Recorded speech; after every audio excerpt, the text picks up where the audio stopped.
selling 120 million records, starring in 7 films, and headlining 3 solo arena tours.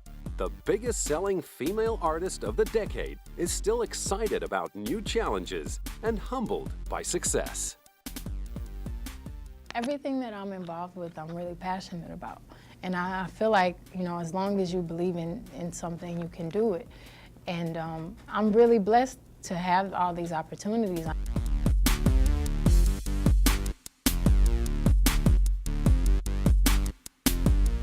Welcome to the incredible world of Beyoncé Giselle Knowles.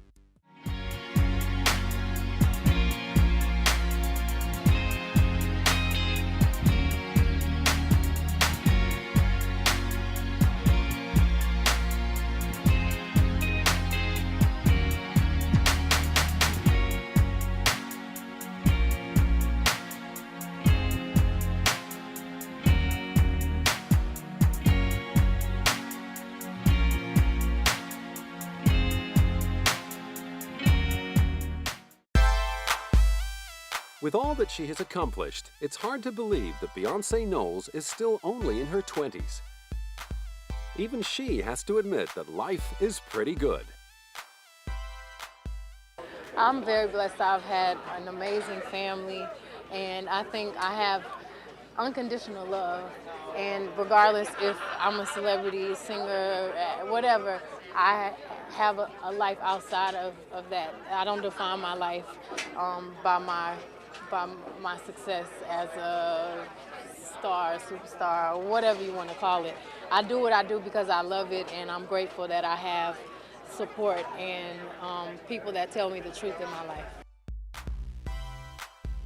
Her charmed life began in Houston, Texas in 1981. She signed up for ballet and jazz dance classes in elementary school, and despite being a shy child, it soon became clear that she could also belt out a tune.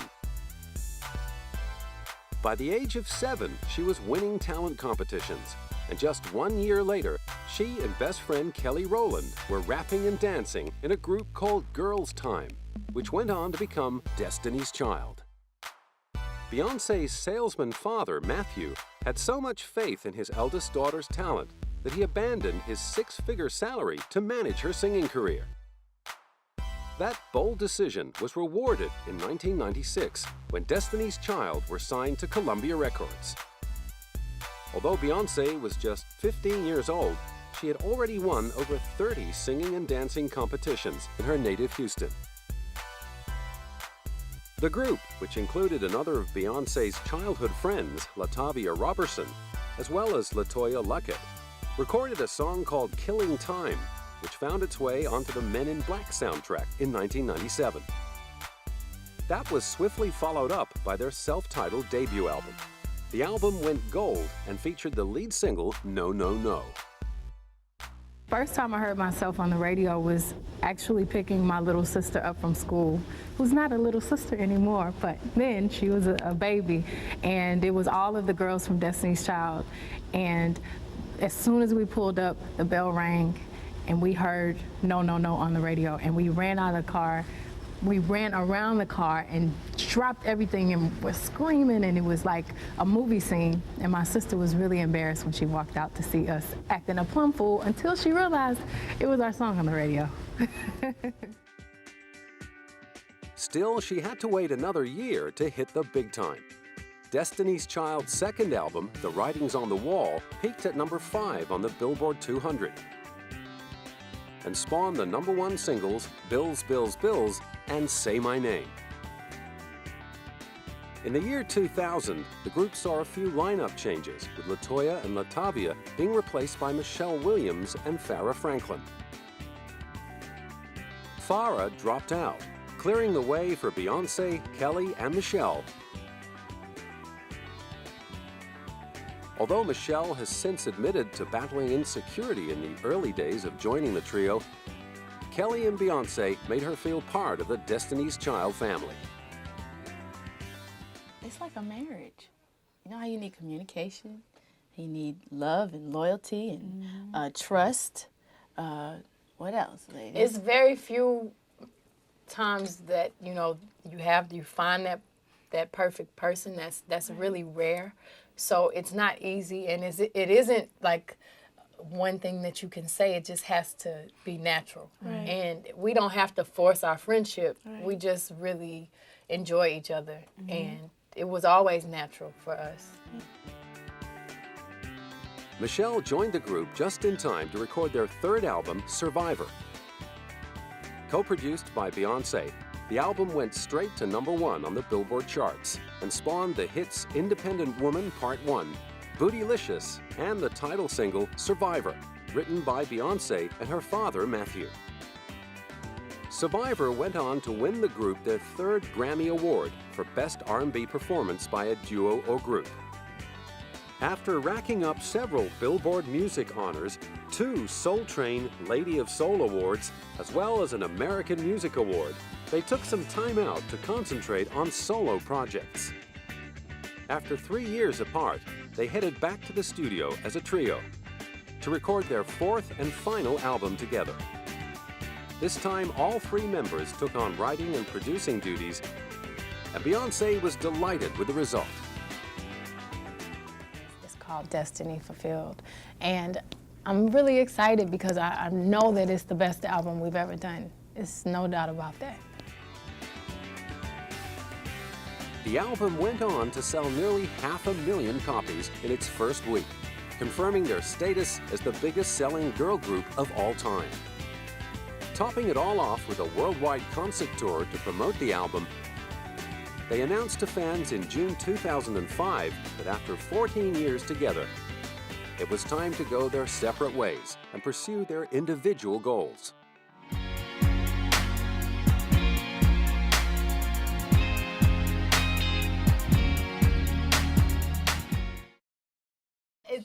We don't like the word breakup. It sounds really sad. We like to say that it's the end of a chapter in our lives. And it's been 14 years. And everything cannot last forever. Destiny Fulfilled is the title of the album. It's not a coincidence. This was something that we thought about. And it was really important for us to end this chapter when we were successful still. And not because one person wants to go solo, or not because we don't like each other, or because we're not selling records anymore, but because it has to end at a certain point, and we all have different personal things we want to do and things with our careers that we want to do. And as far as Beyoncé was concerned, the 3 of them had formed a bond that would never be broken. They'd become more like sisters than workmates. We all eventually want to have families and kids, and we always joke and say we want to have our kids at the same time. Even if we don't have men, we'll just do it anyway. Or you getting married. Oh, you get married today? Okay. I'm gonna wear white You too. be nice. Come on, let's go get married. But we all want to do Broadway. We want to do movies. We want to do everything. We're still And we young. want to support each other while each other's doing it too. For the relative newcomer, Michelle, there were no regrets. We're happy, you know, and we made history. We did something that, you know, has not been done amongst a female group, you know, and there was press about it, but not as much as there was about the statement that we just made. And even in that statement, there was love in that statement. And in fact, that wasn't to be their last public appearance together. 8 months later, they teamed up again to receive a star on the Hollywood Walk of Fame. It was a chance for Beyoncé to reflect on the journey that had begun more than 15 years earlier. I want to thank everyone for being here, and thank you for supporting us. We started when we were 9 years old, and here we are getting a Hollywood star. Dreams come true. So thank y'all so much for supporting us. God bless you.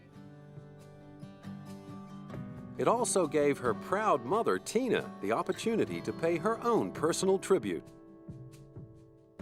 I remember when the girls were 15 and they first heard their first single, and they were so excited, and their whole thing was, we just want to go gold. We want to have a gold record, and we want to attend the Grammys, not get one. And 10 Grammys later, 52 million records later, this is like a dream come true. So thanks for giving them this great honor, and they are very deserving because they've remained as beautiful on the inside as the outside. At just 25 years of age, Beyoncé had not only fulfilled her destiny, she was already 3 years into a successful solo career, which began with the release of Dangerously in Love in 2003. Sitting in the producer seat, she collaborated with big names like Missy Elliott, Big Boy, Sean Paul, and boyfriend Jay-Z, to showcase a more intimate side of herself than she was able to reveal as part of a group. Basically, I wanted people to get a feel for me. And the album is vulnerable. It's a lot more vulnerable than Destiny's Child's album because we've always been really strong. And I'm still strong, but I wanted people to see me differently and realize that I'm still human. Determined to get everything right for his daughter's big debut, her dad, Mathew, kept pushing back the release of the album. And after long deliberations about which single to put out first, they settled on Crazy in Love, and the album was finally released in June 2003, much to Beyoncé's relief. I'm very anxious. I'm very excited. I'm happy. I have so many great things happening for me right now. And I'm nervous, but the nervousness is good. It makes me feel like, okay, something is gonna happen. And she was right. Dangerously in Love debuted at #1 on the Billboard 200, selling over 300,000 copies in the first week, and eventually clocking up sales of 5 million worldwide. Best pal Kelly Rowland was thrilled for her Destiny's Child bandmate. Yes, I think it's amazing. I think it's amazing. She really put her foot in it. She's really excited about the record, and I'm happy for her. I'm excited for her, definitely.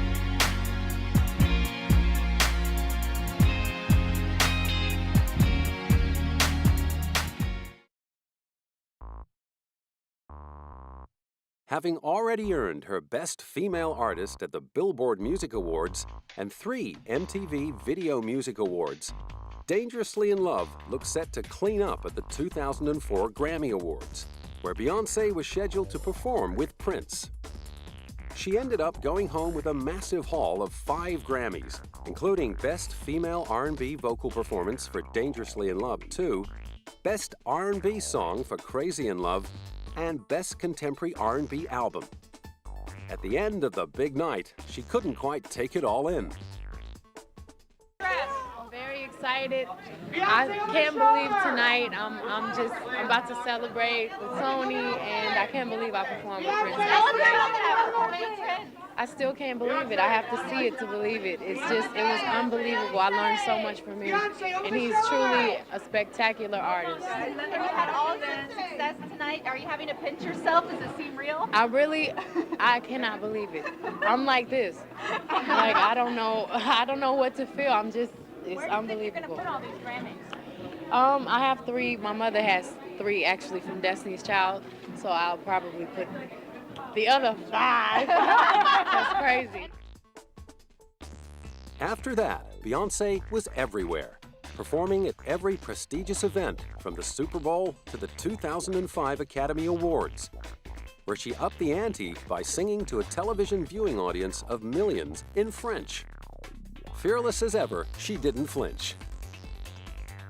It was amazing, actually. I was more nervous in rehearsals. When I got there, I was confident, and I did it, and I'm very proud. I can't wait to go home and watch it. Also on the agenda was her final album with Destiny's Child, and getting serious about yet another career as an actress.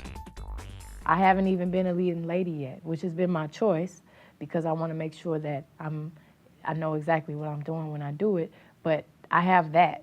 I have so much more to do. With so many things on her to-do list, Beyoncé was forced to postpone plans to record a follow-up to Dangerously in Love until early 2006. Finally, she was able to squeeze in the time to sit down with collaborators Rich Harrison, Rodney Jenkins, and Sean Garrett to work on the new album. She decided to call it B-Day, and its U.S. release was coordinated to coincide with her quarter-century anniversary on 4th of September 2006. The best birthday gift is for my album to be received really well. And I think I'm just gonna have like an intimate dinner with my friends and hopefully some good food. I'm gonna have a party after an award show in New York on the 31st, but it's gonna be like a big party with a lot of people, so I won't be able to relax. So I'll do it on my actual birthday, just at home, private, intimate dinner. Instead, she decided to spend the big day kicking her heels up with fans in Japan. There were more celebrations after B-Day hit the top of the Billboard charts, with sales of more than 500,000 in its first week of release. Irreplaceable stayed on top of the Billboard Hot 100 for 10 straight weeks, giving Beyoncé the most successful single of her career. She also had a UK #1 with Déjà Vu.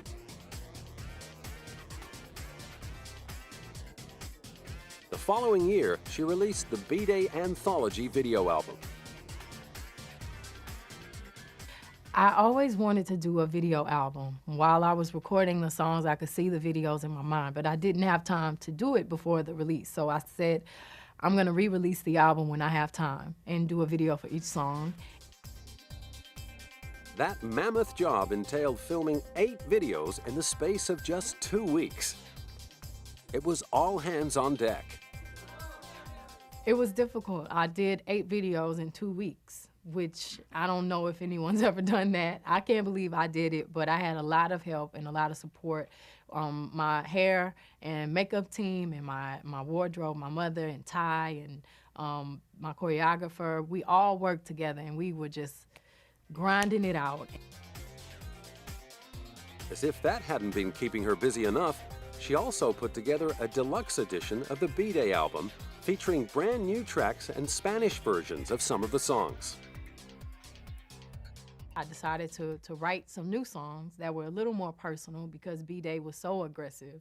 And I also did 6 songs in Spanish because my friends were, impressed when Destiny's Child sang with Alejandro Sanz a couple years ago at the Grammys, and they were like, you have to do some more Spanish. You sound like, you speak Spanish. So I tried it, and Irreplaceable was so well received, I decided to do a couple more. Then it was back out on the road for her second solo concert tour. Supported by an all-female band of musicians, the Beyoncé Experience kicked off in Tokyo on April 10. As well as taking in Australia, the US, and Europe, the 90-stop tour stopped off in Shanghai to mark her first concert performance in mainland China. She also made it to Addis Ababa, Bangkok, and Mumbai, much to the delight of her Indian fans. One of the few major stars that actually come to India, which is, it's like no one comes here, first of all. And when Beyonce, who's got the moves, she's got the voice, she's got the talent, comes here, you're like, I have to come for Beyonce.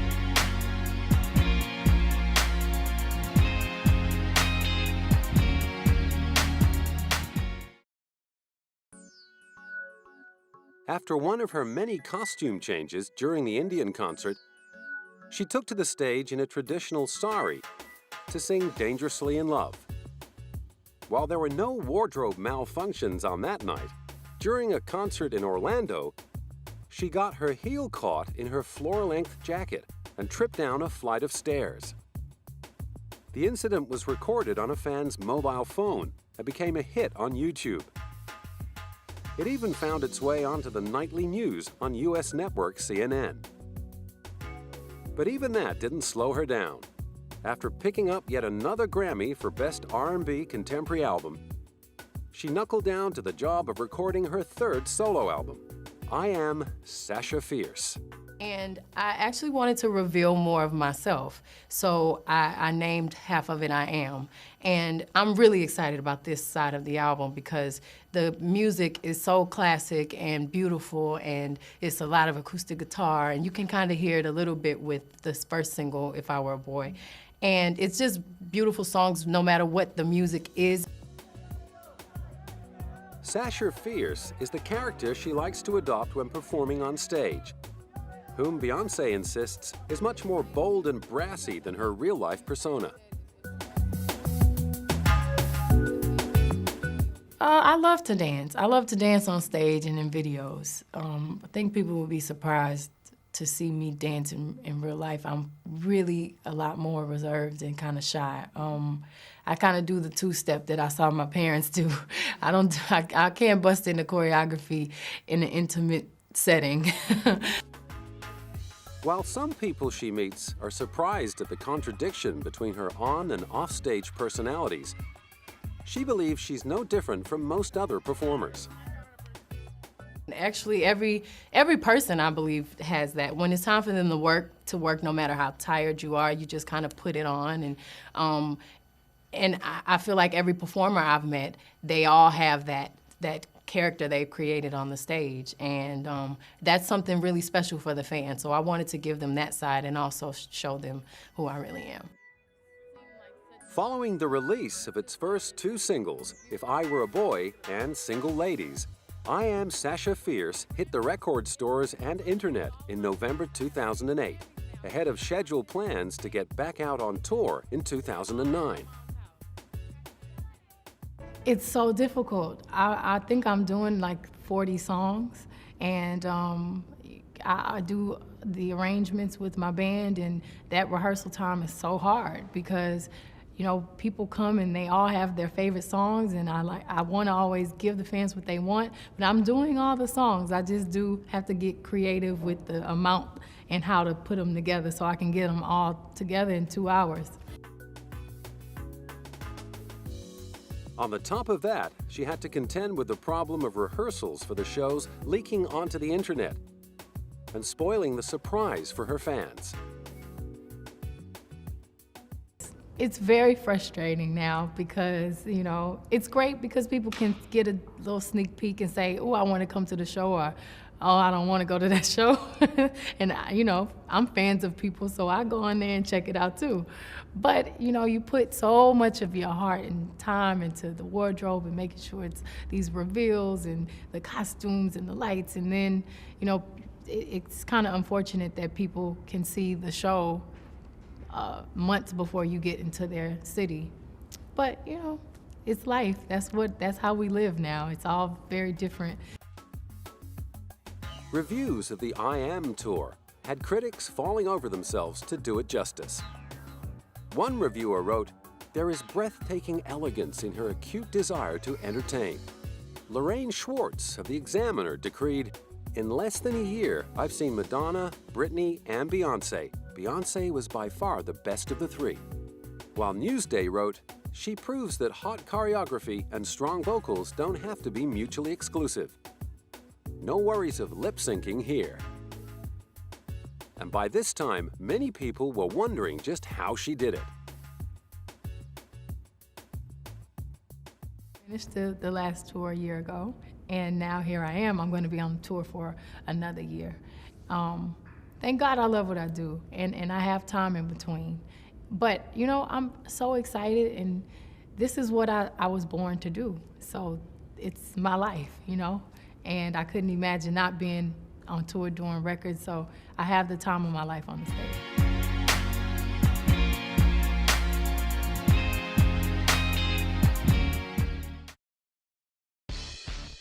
Not content with having the time of her life on stage and in the studio, Beyoncé has also somehow found the time and energy to put together an impressive film career, which began with the made-for-TV film Carmen, a hip-hopera.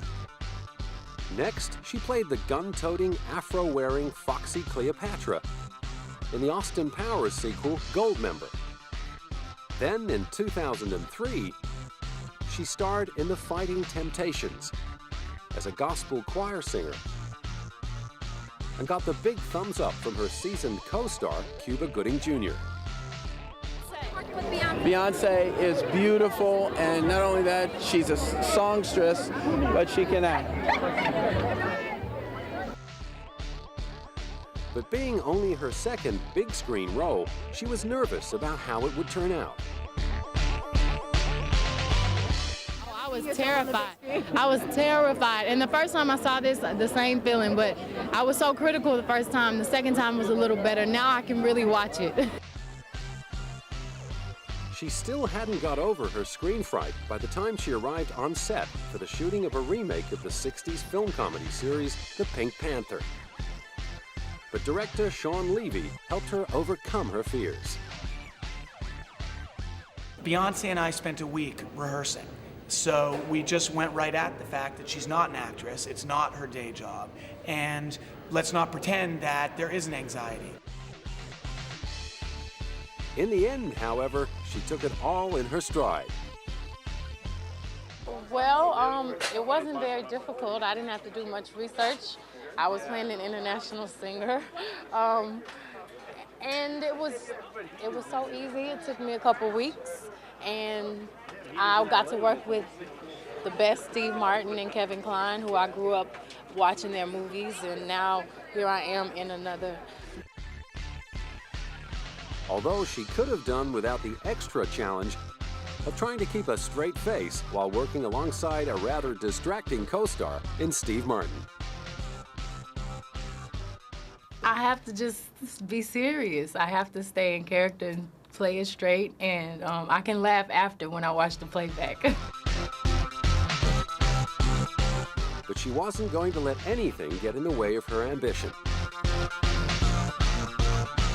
You know, I admire Barbra Streisand, Cher, Diana Ross, and they sang in a lot of their movies, but when they acted, they really acted, and they were really good.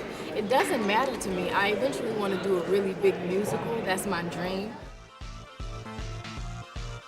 As usual, she didn't have to wait long. Within 2 years, she nailed her starring role in the big screen adaptation of 80s Broadway musical Dreamgirls, about all-girl group the Dreamettes. Despite the obvious similarities between her character's life and her own, there were many more differences. Dina grew up in the projects of Detroit. I grew up in private school. I mean, I grew up with, you know, a middle-class life, and my drive does not come from me trying to get myself out of the projects. Yeah. My drive comes from seeing my parents be successful and have drive, and you know, my love for music. And I mean, the dynamics in Destiny's Child is very different from Dina. Another marked difference between her and her on-screen character was Dina's lack of a big singing voice. Having to play down her own vocal capacity was just one of the many challenges of the role. The hardest thing was me knowing that I couldn't depend on my voice, because it was written in the script that Dina didn't have a strong voice. So I also didn't have too much dialogue, so I had to say so many things without saying anything, which is difficult. And of course, losing weight and the rehearsals and the studio was really not the hard part. It was mainly the dialogue and the scenes, and getting over my nervousness and making sure I was secure about my performance.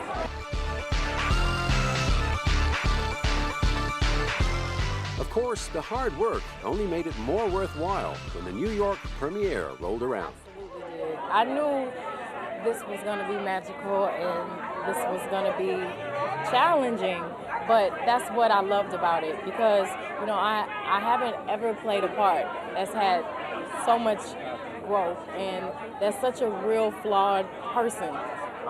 And she's very different from myself, so I had to work really hard and making sure that I was able to be as calm and controlled as the character. And I worked for 6 months with an acting coach in Bill, and now here I am. Her efforts were rewarded with 2 Golden Globe nominations and an Oscar nomination for the song she wrote and performed, Listen. By now, she'd become a dab hand at switching back and forth between careers. It's really interesting how the movies inspire the music and the music inspires the movie. Whenever I do an album and I do all the touring, and then I'm like, okay, after a year of it, I want to do something else. And I love the stability of the movies, and I just love doing something that I'm still learning, I'm new at. It's almost like starting over, which is really exciting. And then when I do that, the movie, I'm like, okay, I gotta get back in the studio. I wanna go perform every night. So it keeps my life interesting, and that's my goal, to keep growing and keep learning and becoming more of an artist. And I'm happy I've been given the opportunities to do both. She went on to prove that commitment by producing as well as starring in Cadillac Records, about real-life heroin-addicted soul singer Etta James. It was so fun. The hardest thing, probably the emotional scenes. Every day I would come home with swollen eyes and having to think about the most painful things that have happened to me in my life, just so I can give an honest performance. It was difficult because I'm not a person that dwells on negativity, and it was hard, but you know, it was necessary, and I think I gave the best performance of my life. Co-star Adrian Brody agreed. She's so impressive. I was blown away, actually. I mean, she's a hard worker and immensely talented, and she sang so beautifully and was connected emotionally to the hard stuff, the real the vulnerability of Etta James, and I was really impressed. And so were the critics. Beyoncé's performance earned her a Satellite Award nomination, as well as an NAACP nod for the Most Outstanding Supporting Actress. Her next challenge was to take on a role that didn't allow her to fall back on her singing skills in Obsessed. Her co-star in the movie, Idris Elba, admired her bravery.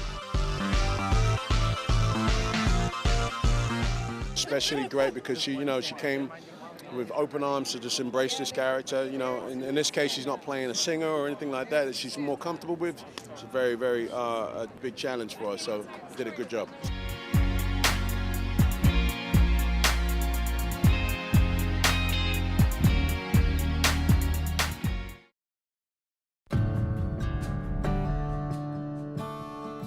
For Beyoncé, the role of a happy homemaker who turns into a kicking and screaming wife and mother when her family life is threatened by an obsessive stalker forced her to really dig deep.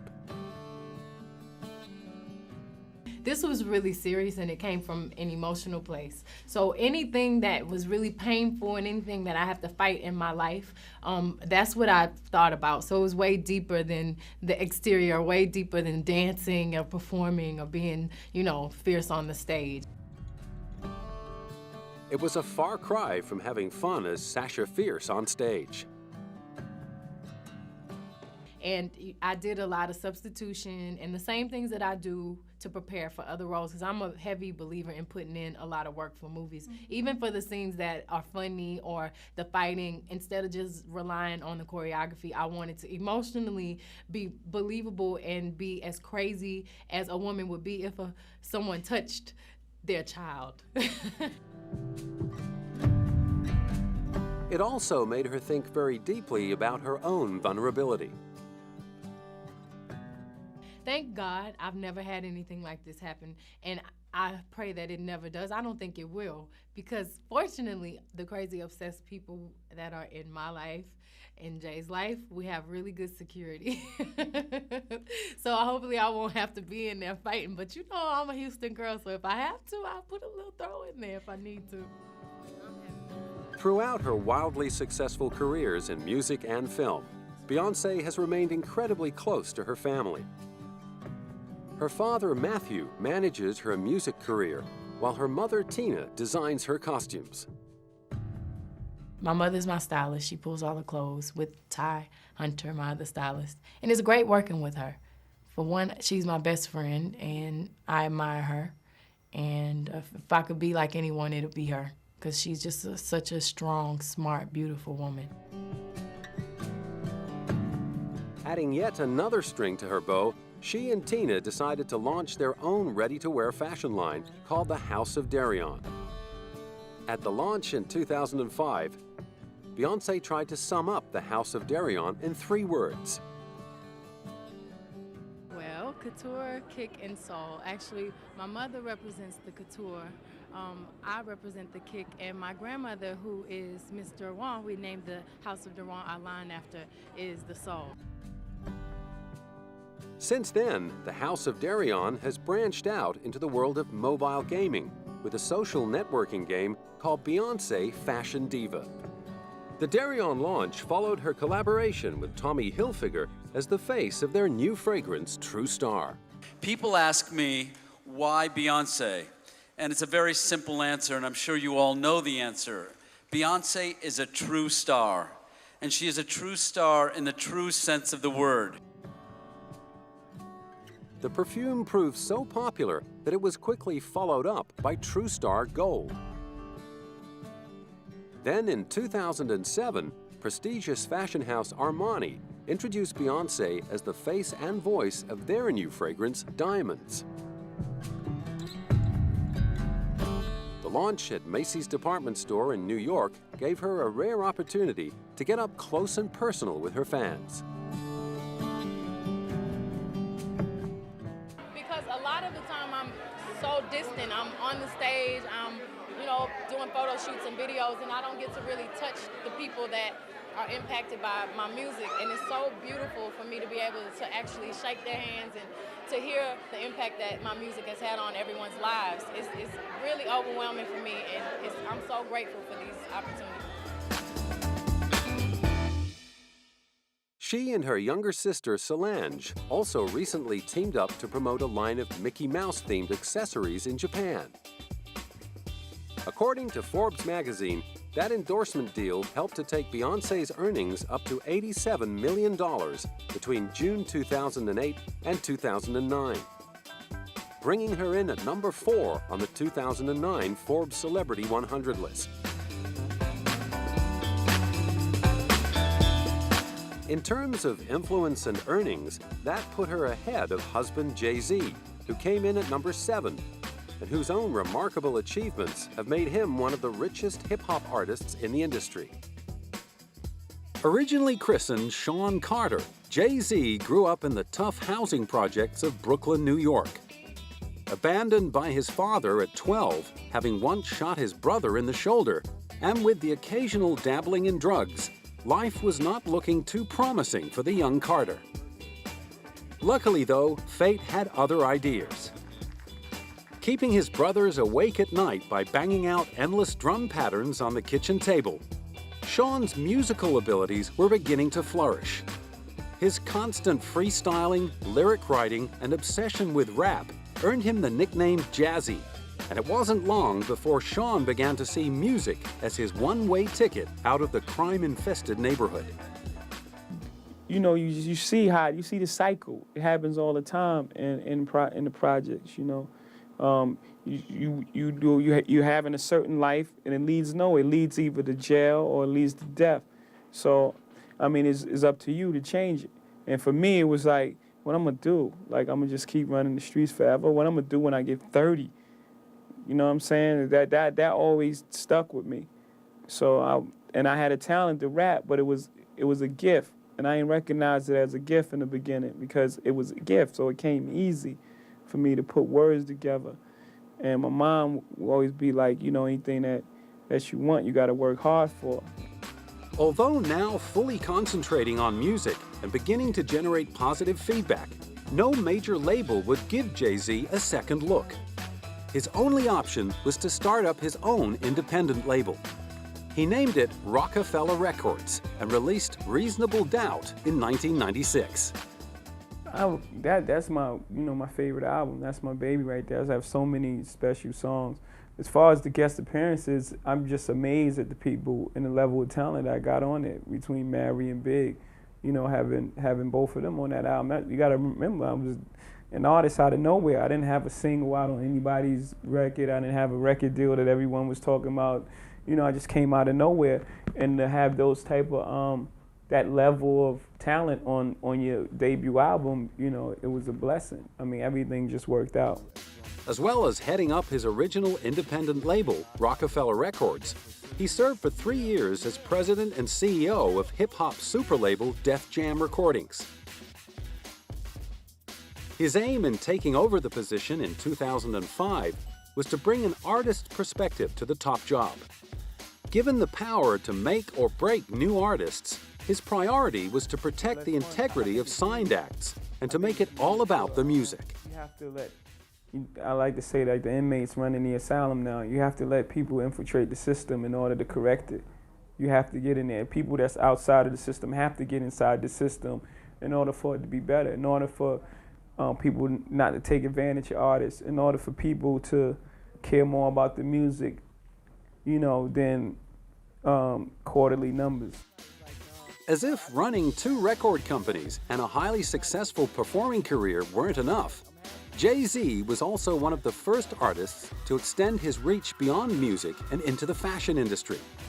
In 1999, he teamed up with business partner Damon Dash to launch Rocawear, an urban clothing line that soon expanded its range to include everything from socks and sandals to sunglasses, and now boasts an annual turnover of $700 million.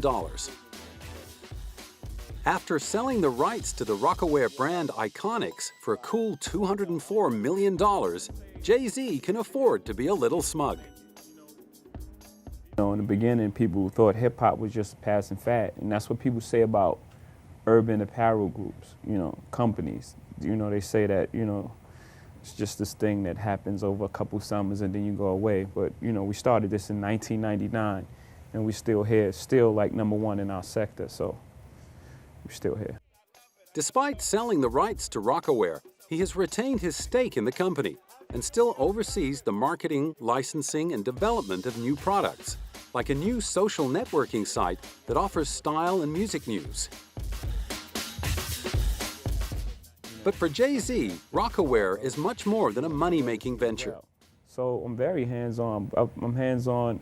I mean, I've become lately, in the last three years, you know, I'm here, you know, on a daily basis. But, you know, I'm very hands-on with the designs, the marketing of it, and, you know, just the overall look and feel of Rocawear because it's my voice. And partly due to his success as a fashion mogul, when Reebok approached him to create his own sneaker, the boy from the wrong side of New York couldn't believe his luck.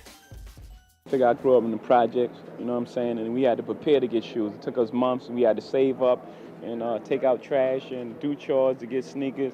So, I mean, to go from that to having your own sneaker, just the most incredible thing in the world. It went on to become the fastest-selling product in Reebok stores around the globe. Jay-Z had become the artist and entrepreneur of the moment, and it seemed that everything he touched turned to gold. In recognition of his uncanny ability to tap into the zeitgeist, he was named 2006 GQ Renaissance Mogul by GQ magazine. It's the standard, right? It's the standards where you look to see if you're on pace or, you know, hopefully ahead of time. Together, Beyonce and Jay-Z have become the most powerful celebrity couple in the world, far outranking the likes of Tom Cruise and Katie Holmes and Angelina Jolie and Brad Pitt. According to luxury lingerie label Victoria's Secret, they can also lay claim to being the world's sexiest couple. While Beyonce continues to sell millions of albums, stage sellout tours, collect accolades, and compile an impressive acting CV, Jay-Z reigns supreme as the world's richest rapper, with an estimated net worth of $340 million US. Despite their respective high profiles, Beyonce and Jay-Z have done their best to keep their love life out of the public eye. With Jay-Z once stating, We Don't Play With Our Relationship. Rumors of their romance date all the way back to Beyoncé's Destiny's Child days. But solid reports first emerged after Beyoncé appeared in the video to Jay's 2003 single, Bonnie and Clyde. Later in the same year, they also collaborated on Beyoncé's smash Crazy in Love. But in 2006, Beyoncé shouted down rumors that they were about to tie the knot.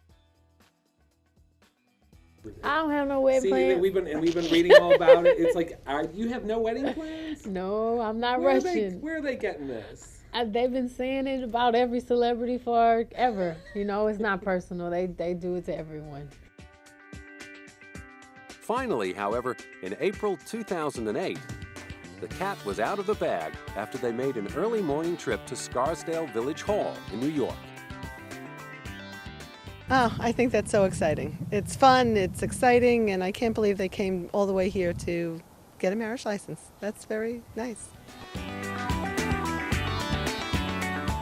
The press duly camped outside of Jay-Z's apartment, hoping to get a snap of the newly betrothed. Having finally found a window in their crazy schedules to put a ring on it, Beyoncé got around to confirming the news in the opening montage of a video to launch her album, I Am Sasha Fierce. Since then, they've been less shy about appearing together in public and have become regular fixtures at each other's premieres and awards nights. On the subject of starting a family, Beyoncé won't be drawn, except to say it will definitely happen someday. Could happen in a year, could happen in 5 years, but I'm in no rush, and I do think family is really, really important. I grew up with both of my parents and with my sister and my cousin and with Kelly and all the girls, and it was always a lot of love in my house, so I want the same thing. In the meantime, with a 4th studio album in the works, it looks like this bootylicious babe won't be settling down just yet.